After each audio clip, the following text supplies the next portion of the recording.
Orang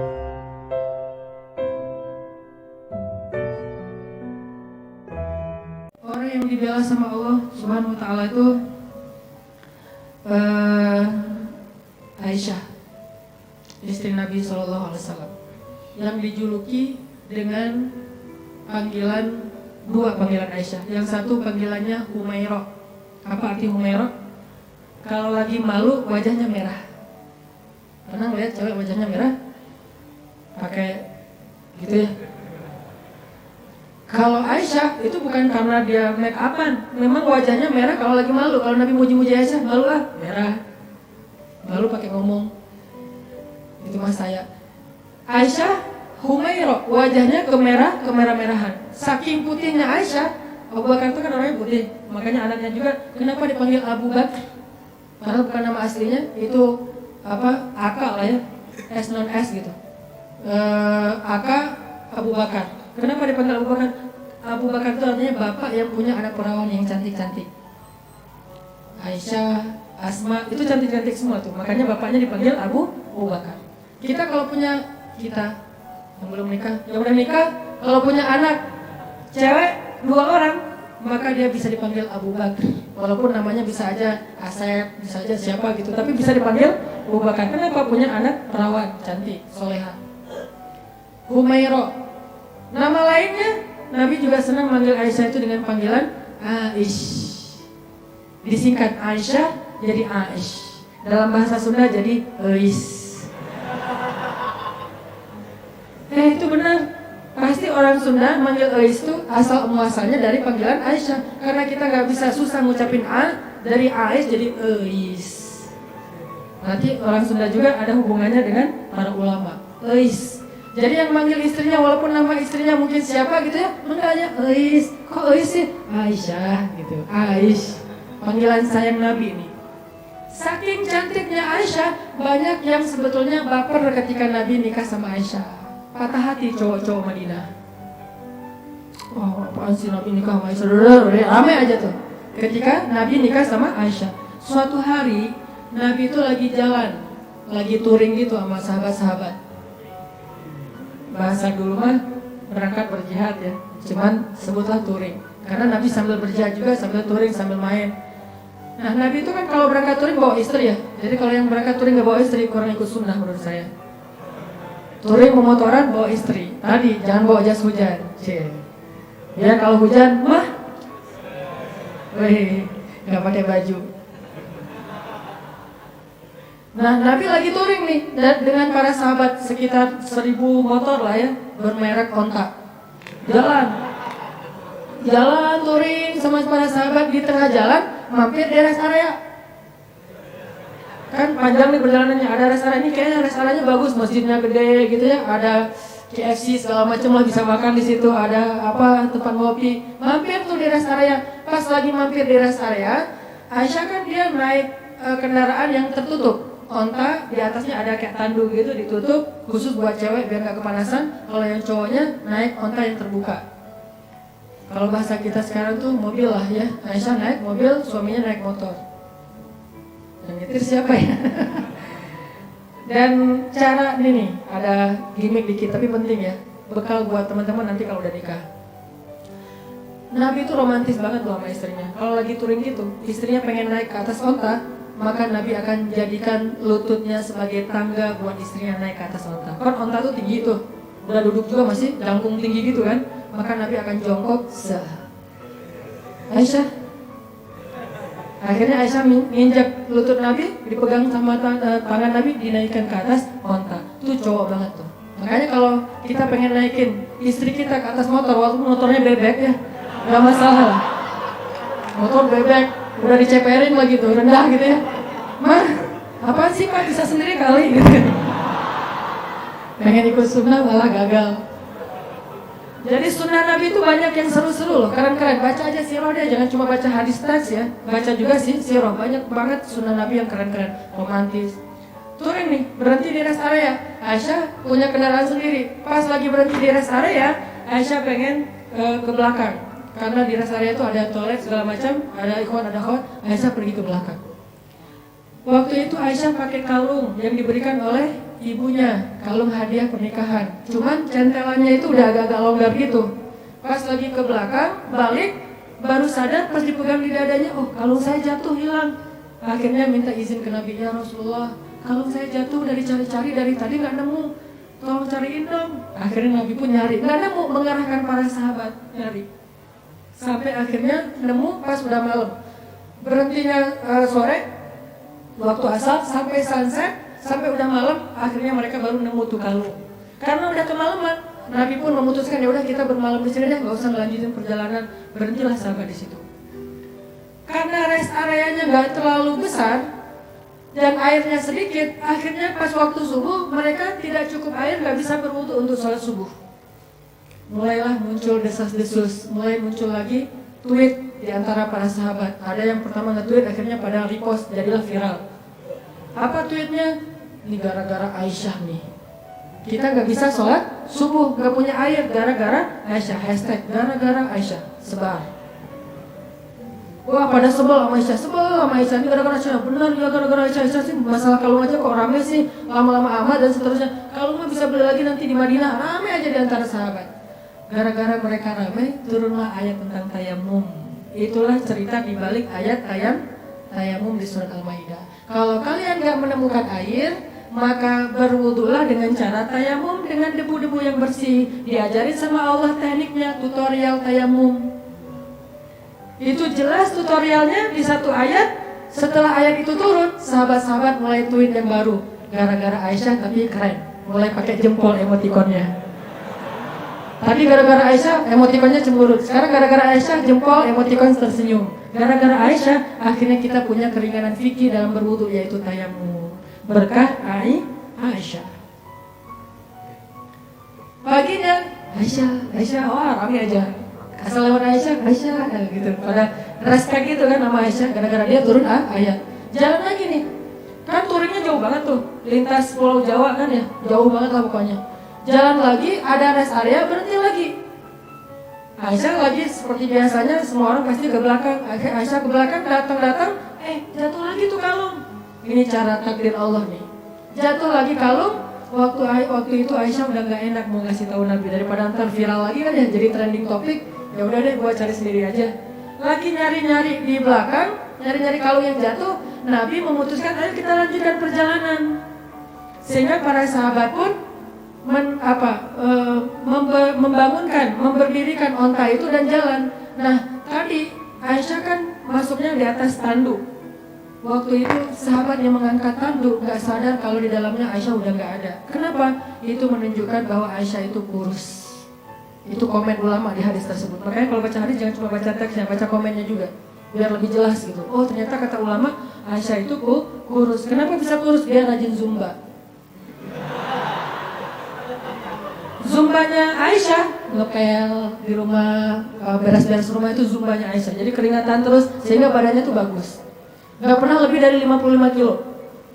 Kalau ada di atas 55 kilo berarti gak ikut sunnah ya. Buat cewek ya, buat cewek.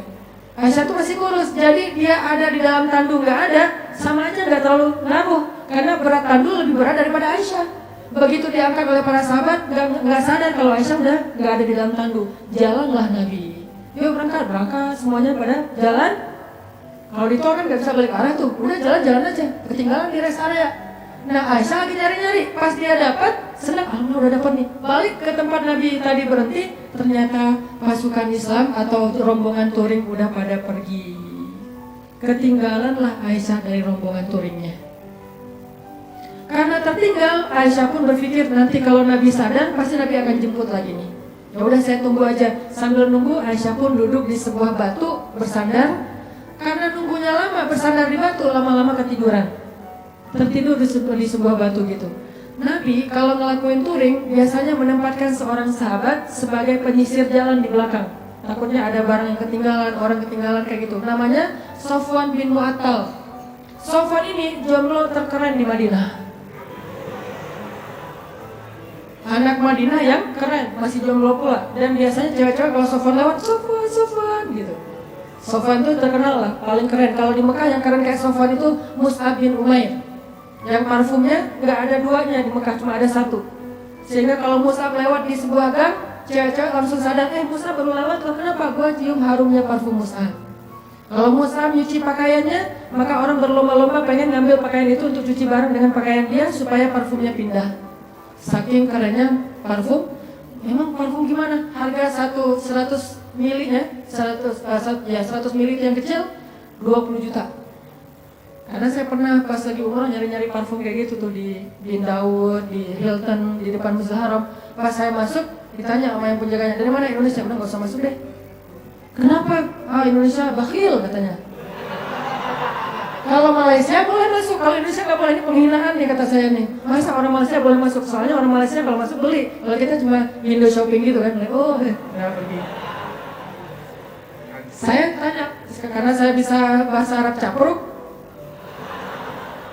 anak wahibu super milah pokoknya, capruk aja banyakin ain aja pokoknya biar Arab gitu ya. Akhirnya dia nggak ngerti, nah masuk aja lah, karena nggak ngerti ya daripada rame. Masuk lihat parfum 1 mili ya, 100 mili yang kecil gitu, harganya 20 juta. Pas saya lihat langsung jantungan. 20 juta, berarti sekali pakai 100 ribu. Dijual sekali 100 ribu, 2 kali 200 ribu, sehari 500 ribu pakai parfum doang. Itu Mus'ab bin Umair. Sofwan gitu juga tuh, anak Madinah yang bisa dibilang cowok kece-nya Madinah lah. Lagi nyisir, pas sampai di rest area, ngelihat ada cewek lagi tidur di atas batu, bukan tidur lebih tepatnya, bersandar di batu ketiduran. Pas Sofwan mendekat, melihat wajahnya, ternyata itu Aisyah. Langsung Sofwan berta'awuz, a'udzubillah minasyaitonirrajim. Terus Sofwan mengatakan, taraju, innalillah wa inna ilaihi raji'un. Taraju yang di Tasik Garut itu dari bahasa Arab. Taraju. Apa arti taraju? Innalillah wa inna ilaihi raji'un. Taraju artinya mengucapkan innalillah. Langsung Sofwan, innalillah wa inna ilaihi raji'un, berpaling. Coba bayangin, solehnya Sofwan. Kalau kita kan alhamdulillah, kebaliknya. Kalau Sofwan innalillah, nih cowok keren tuh kayak gitu tuh, innalillah. Kalau Maryam ngelihat Jibril, kan Maryam pernah lagi sendirian tuh di mihrab, lagi berzikir, tiba-tiba datang cowok keren namanya Jibril. Jibril itu kan kalau turun ke bumi berwujud basyaran sawiyya, laki-laki yang sempurna. Pas Maryam melihat cowok keren gitu, apa kata Maryam? A'udzubillah. Bukan Masya Allah, bukan A'udzubillah. Jadi cewek-cewek nih kalau melihat postingan ada cowok yang keren, A'udzubillah. Yang mana ya tadi? A'udzubillah aja, jangan dilihat. Yang cowok-cowoknya ada yang cewek keren, innalillah wa inna ilaihi raji'un. Jadi kalau cewek-cewek itu di luar dengerin ada yang tarajo, berarti ada yang keren tuh. Mana. Innalillah wa inna ilaihi raji'un. Karena ucapan tarajunya keras, akhirnya Aisyah kaget dan bangun. Pas Aisyah bangun, langsung Aisyah nunduk gitu karena malu kepada Sofwan. Sofwan gak banyak nanya, karena Aisyah ngapain sendiri di sini nungguin saya ya? Enggak. Nih, solehnya sahabat ya, biar kita bisa ngebandingin sama kita. Enggak nanya Aisyah lagi ngapain di sini, Aisyah kenapa duduk di situ, Aisyah enggak. Begitu udah selesai taraju, Aisyah bangun, Sofwan langsung mengambil ontanya, didudukkan di dekat Aisyah, terus Sofwan menjauh dan membelakangi. Untuk apa? Biar Aisyah naik ke atas onta dan Sofwan gak ngeliat gimana cara si cewek itu naik. Kalau udah nikah romantis banget, kalau belum nikah terjaga banget. Tuh benar-benar orang-orang yang luar biasa. Belum nikah dia menjauh. Gua gak pengen lihat gimana cara Aisyah naik di atas motor, kan naiknya cewek di atas motor, apalagi boncengan pas pulang sekolah kan agak sesuatu ya, bahaya kan. Nah Sofwan gak mau melihat itu cara cewek naik, walaupun Aisyah itu sangat terjaga auratnya, tapi masih Sofwan menjaga hatinya. Gak mau lihat melihat ke sana, tapi di sebelah sana ada cermin jadi bisa tembus gitu. Gak ngeliat. Kalau di mall kan suka gitu ya, buang muka gitu ke arah cermin, biasa bisa ngeliat dari sebelah sana. Bukan pengalaman ya, pernah. Nah akhirnya Sofwan menjauh membelakangi Aisyah. Dalam durasi kira-kira si cewek ini udah selesai naik ke atas unta. Begitu udah selesai, Sofwan datang ngambil tali kekang unta dan ditarik, untanya berdiri jalan. Sofwan jalan kaki di depan, Aisyah naik di atas unta. Itu cara paling bagus boncengan. Jadi jangan dibonceng gitu. Apalagi ini ojek-ojek online ya. Kalau yang ordernya cewek, neng. Kita mah gak usah naik atas motor, di samping aja, dorongin motor. Kenapa mang kok gitu caranya? Sofan. Sofan itu siapa? Gak pernah ikut talim ya. Makin sombong ya, makin riak. Sofan narik tuh tali ke kang onta, Aisyah di belakang. Gak pernah sekalipun Sofan menoleh ke belakang. Aisyah butuh sesuatu? Enggak. Atau mungkin bisa miss call kalau ada apa-apa. Ini nomor saya, modus. Gak ada sama sekali. Aisyah gak diajak ngobrol, Aisyah kenapa tinggal sendiri dan segala macam. Gak sama sekali. Diam sepanjang perjalanan sampai di Madinah. Nabi sampai di Madinah gak sadar kalau Aisyahnya ketinggalan, karena Nabi gak langsung pulang. Biasanya nyambut tamu dulu, ada urusan negara lah. Nah, lama baru dari belakang Aisyah dengan Sofwan muncul. Di Madinah waktu itu kebenaran orang-orang Yahudi lagi nongkrong di gerbang. Karena salah satu hobi orang Yahudi itu nongkrong di jalan.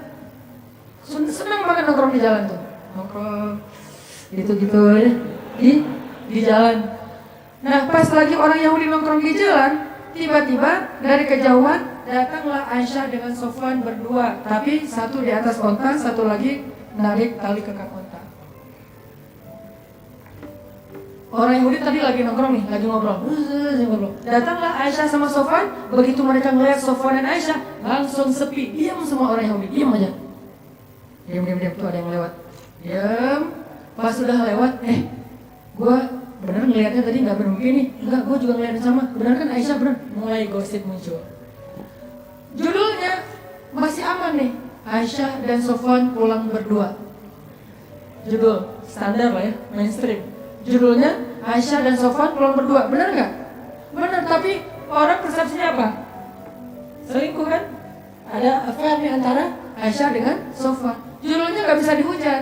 Saya tuntut kamu pencemaran nama baik, nggak bisa. Orang judulnya bener. Aisyah dan Sofwan pulang berdua. Atau nanti dikembangin lagi, Aisyah dan Sofwan ada apa? Tanda tanya. Bisa aja kayak gitu. Ada apa dengan AADA gitu. Ada apa dengan Aisyah. Nah, gara-gara orang Yahudi nyebarin tweet, hashtag, postingan kayak gini, mulai viral di antara kaum muslimin. Ada apa dengan Aisyah? Aisyah selingkuh, Aisyah dan Sofwan ada sesuatu. Ramailah fitnah di antara kaum muslimin tentang Sofwan dan Aisyah. Sampai akhirnya fitnah ini terdengar kepada Rasul. Nabi juga sempat hampir ragu sama Aisyah. Saking semua orang ngebicarain itu. Lo udah dengar berita belum? Apa? Aisyah sama Sofwan ternyata kemarin pulang berdua, ada sesuatu tuh. Oh gitu? Kan suka gurih ya omongan-omongan kayak gini nih. Bisa ditambah-tambahin, pecinnya ditambahin, jadilah pecinnya banyak. Makin banyak pecin, makin sedap. Makin susah untuk berhenti kan? Nah gitulah gosip. Akhirnya viral, jadi trending topik di Madinah, Aisyah dan Sofwan ada affair. Sampai ada seorang sahabat, kalau nggak salah namanya Abu Ayyub, pulang ke rumah, nanya ke istrinya, "Mah, udah dengar berita yang lagi trending topik belum?" "Udah Pak, Mama juga baru buka Instagram," kata istrinya. Mama punya Instagram kok, Bapak nggak di follow? Bahaya. Aisyah sama Sofwan katanya difitnah ada sesuatu. Gimana menurut Mama? Kata Abu Ayyub. Nih jawaban istrinya nih, jadi panduan buat kita kalau dengar gosip. Apa kata istrinya? "Ya Abu Ayyub, gimana pendapat engkau jika ada yang mengatakan engkau selingkuh dengan seorang perempuan?" Kata Abu Ayyub, "Ya gak mungkin lah, Papa mau selingkuh, kan udah cukup dengan Mama." Mama kan segalanya buat Papa, udah gak ada lagi, gak akan terbuka lagi lah hati Papa buat cewek yang lain, Ma. Udah gitu-gitu. Benar Pak, benar. Sesungguhnya Sofwan itu lebih soleh daripada Papa. Kalau Papa gak mungkin selingkuh, maka Sofwan juga gak mungkin. Oh gitu? Ya deh. Ditanya lagi sama istri Abu Ayyub, "Pak, ya Abu Ayyub, gimana menurut engkau jika ada yang mengatakan Mama selingkuh?" Kata Abu Ayyub, "Nauzubillah, gak mungkin. Papa percaya banget sama Mama. Mama itu kan cewek yang paling setia, yang menjaga diri dan segala macam." Kata istrinya, "Sesungguhnya Aisyah lebih soleha daripada Mama. Kalau Mama aja gak mungkin selingkuh, apalagi Aisyah." Coba, gampang kan menyelesaikan masalah kayak gini? Ada isu, sesungguhnya dia lebih soleh daripada kita. Kalau kita aja gak mungkin, pasti dia lebih gak mungkin lagi. Gitu caranya, husnuzon. Tapi di luar, berita itu tetap berkembang. Sampai akhirnya Nabi datang ke rumah Aisyah, bertanya kepada Aisyah, "Ya Aisyah, pasti kamu sudah mendengar berita tentang ini. Gimana menurut kamu, hai Aisyah? Kata Aisyah, kalau saya bilang berita itu bohong, mungkin Nabi nggak percaya sama saya, padahal itu bohong. Kalau saya bilang itu benar, tapi Allah Maha tahu bahwa itu tidak benar, maka saya tidak akan membela diri. Wallahul musta'an. Saya akan curhat hanya kepada Allah saja. Allah yang Maha menolong. Masuk ke kamar, Aisyah kecewa gitu sama Nabi. Karena Nabi dianggap nggak ngebelain Aisyah. Nabi juga bingung, benar nggak, emang kayak gitu. Saking parahnya berita ini. Nabi juga bingung nih, hampir aja Nabi menceraikan Aisyah. Saking luar biasanya fitnah. Nggak lama kemudian Nabi dalam keadaan sedang sedih, rasa perasaannya tuh lagi kacau banget. Turun surat An-Nur ngebelain Aisyah. Sesungguhnya orang-orang yang menyebarkan berita bohong itu adalah bagian dari umat Islam sendiri. Ternyata yang menyebarkan itu bukan orang Yahudi. Orang Yahudi cuma munculin tweet pertama orang Yahudi, tapi yang bikin dia viral orang Islam. Mungkin postingan pertama bukan dari orang Islam, dari luar, sengaja pengen bikin masalah. Yang bikin itu jadi fitnah kita sendiri, nge-repost sembarangan. Mungkin nggak ada masalah sebetulnya, kita aja yang membentur-benturkan. Sesungguhnya yang membawa berita bohong itu adalah orang Islam sendiri. Maka katakan kepada mereka, jika kalian tidak bertobat, sesungguhnya itu zalim yang paling besar. Janganlah kalian meringankan ucapan kalian, meremehkan, sesungguhnya di sisi Allah itu dosa besar, dan seterusnya. Satu halaman penuh ayat turun untuk ngebelain Aisyah. Bayangin, satu halaman di surat An-Nur khusus tentang Aisyah. Akhirnya Nabi pas dapat ayat ini, ngumpulin para sahabat, ayo ngumpul. Nabi pun membacakan ayat itu, para sahabat bertakbir, Allahu Akbar. Ternyata sudah turun tabayyun dari langit, bukan dari bumi. Klarifikasinya, yang membersihkan nama baik Aisyah dan Safwan, Allah Subhanahu wa Ta'ala, langsung dari Allah. Sehingga akhirnya Nabi pun datang ke rumah Aisyah, nyari, ya Abu Bakar, sudah turun ayat. Mana Aisyah? Aisyah disuruh keluar oleh Abu Bakar. Ketika Aisyah udah keluar, Rasulullah mengatakan, ya Aisyah, berbahagialah, Allah sudah turunkan ayat yang membela kamu, bahwa sesungguhnya itu semuanya berita bohong. Aisyah pun masuk lagi ke kamar dalam keadaan ngambek. Abu Bakar masuk ke dalam, Aisyah, kenapa masih ngambek sama Rasulullah? Udah ucapin terima kasih sama Nabi. Kata Aisyah, enak aja, ngapain saya minta terima kasih ke Rasulullah, kan yang membela saya Allah. Udah biarin aja orang itu. Kata Aisyah, coba, apakah Rasulullah marah? Enggak. Kata Abu Bakar, ya Rasulullah, Aisyah lagi ngambek, gak mau ketemu. Ya udah, gak apa-apa. Memang Aisyah pantas untuk melakukannya. Nabi pun pergi. Biarkan Aisyah menyelesaikan, merecovery dulu perasaannya. Selang beberapa hari Nabi datang lagi, udah normal lagi. Orang dibela sama Allah sampai turun ayat satu halaman. Kok bisa kayak gitu? Apa rahasianya? Rahasianya satu, teman-teman. Coba teman-teman buka surat Fussilat, surat 41 ayat 30. Itulah rahasianya. Surat Fussilat, surat 41 ayat 30. Nih, kita bacanya dikit lagi. Surat Fussilat, surat 41 ayat 30. Bismillahirrahmanirrahim. Mangga.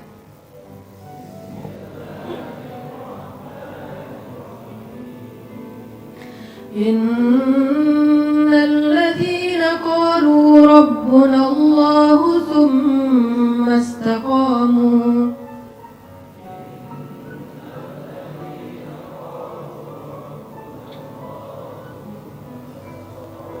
تتنزل عليهم الملائكة ألا تخافوا ولا تحزنوا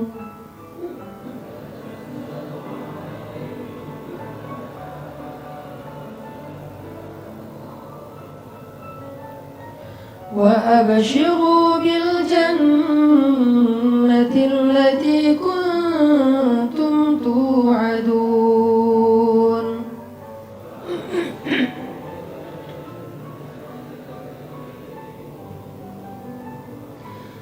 نحن أولياؤكم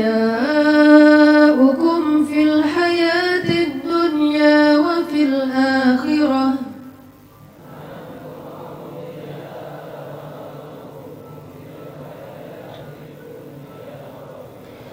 ولكم فيها ما تشتهي أنفسكم ولكم فيها ما تدعون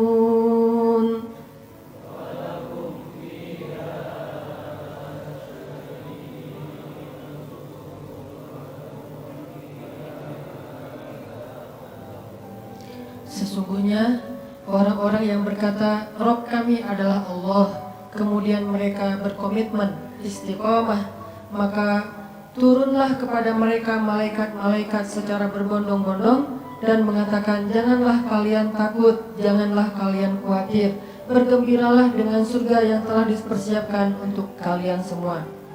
Kami adalah pelindung-pelindung bagi kalian dalam kehidupan dunia dan dalam kehidupan akhirat. Di sana, di dalam surga, ada hal-hal yang kalian sukai, dan di sana juga ada apapun yang kalian minta. Ini rahasianya. Istiqomah. Arti istiqomah, 1 komitmen, 2 konsisten.